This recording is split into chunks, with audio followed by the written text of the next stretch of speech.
for today's video, we're going to do a experiment. So we have here a drinking glass, ethyl alcohol, And kerosene, and the last is the bleach and coconut oil. These are the materials that we need to use.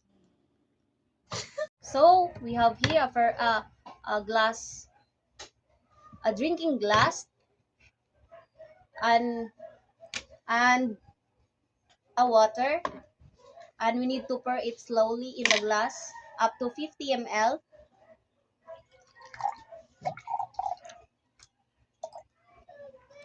Coconut oil. We need to pour it slowly in the glass up to 100 ml.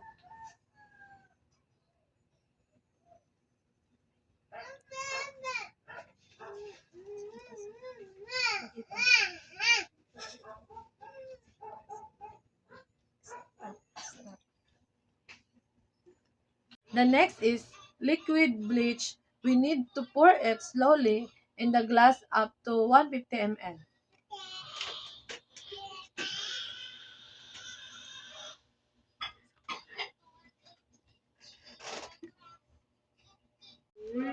Next is rubbing alcohol.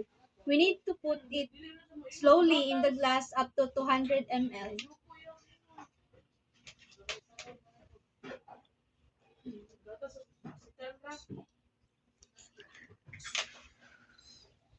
And last is kerosene. We need to pour it slowly in the glass up to 250 ml.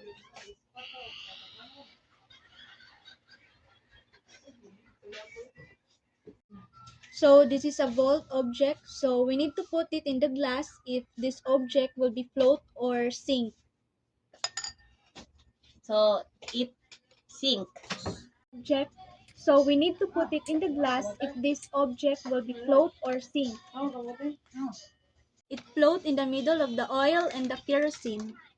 One is a foam. So we need to put it in the glass if this object will be float or sink. So as you can see, it float.